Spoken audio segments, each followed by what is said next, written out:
শিলচর শহর সংলগ্ন অরুণাচল জিপির কুমারপাড়া এলাকায় বুধবার সড়ক সংস্কার কাজের শিলান্যাস করলেন শিলচরের বিধায়ক দীপায়ন চক্রবর্তী। মুখ্যমন্ত্রীর পক্ষীপথ নির্মাণ প্রকল্পের আওতায় বরাদ্দকৃত 87,30,000 টাকা ব্যয়ে নির্মিত হবে পাকা পথ। শিলান্যাস অনুষ্ঠানকে কেন্দ্র করে এদিন কুমারপাড়া এলাকায় আয়োজিত এক জনসভায় বক্তব্য রাখতে গিয়ে বিধায়ক জানান, অরুণাচল জিপির কুমারপাড়ার টিআরকে রোড থেকে ভায়া রাজনগর পর্যন্ত নির্মাণ হতে যাওয়া সড়ক সংস্কার কাজের গুণগত মান বজায় রেখে কাজের বরাদ্দপ্রাপ্ত ঠিকাদার স্থানীয়দের সহায়তায় কাজে হাত দেবেন। ডিলিমিটেশনের মাধ্যমে অরুণাচল জিপি শিলচর বিধানসভা কেন্দ্রের অন্তর্গত হওয়ার 1 বছরের মাথায় এই প্রথমবারের মতো এলাকায় উন্নয়নের কাজ শুরু করেছে বর্তমান সরকার। বিগত 15 বছর ধরে পিছিয়ে থাকা জিপির উন্নয়নে বিধায়ক মিসবাউল ইসলাম লস্কর সহ তৎকালীন জনপ্রতিনিধিরা কোনো ধরনের কাজ করেননি।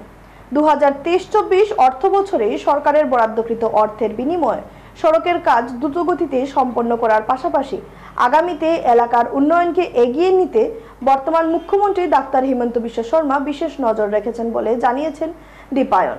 আগামীতে এলাকায় 2টি সেতু নির্মাণের জন্য পরিকল্পনা হাতে নিয়েছে রাজ্য সরকার, যা খুব শীঘ্রই বাস্তবায়ন করা হবে। এতদিন যাদের ভোট দিয়ে স্থানীয়রা জয়ী করেছেন তারা এলাকার উন্নয়নে তেমন নজর দেয়নি, ফলে সাধারণ মানুষ বিগত 15 বছর ধরে বেহাল যোগাযোগ ব্যবস্থার জন্য নরক যন্ত্রণা ভোগ করছে। ডাক্তার হিমন্ত বিশ্ব শর্মার নেতৃত্বে বর্তমান রাজ্য সরকার অরুণাচল জিপির উন্নয়নে হাতে নেওয়া বিভিন্ন পরিকল্পনার তথা জনসম্মুখে তুলে ধরে উন্নয়নের ধারাকে এগিয়ে নিতে সকলের সহযোগিতা কামনা করেছেন বিধায়ক দীপায়ন চক্রবর্তী। অত্যন্ত বাজে পরিস্থিতিতে রয়েছে, যখনই কাজ হয়েছিল এই কাজগুলো কিন্তু উন্নত মানের কাজ হয়নি, জয়েস্টের উপর কাজ হয়েছে। তাই সাথে সাথে ইঞ্জিনিয়ার আমরা নিয়ে এখানে ডিসিশন নিয়েছিলাম এই ব্রিজকে ভেঙে আমরা নতুন ব্রিজ করব।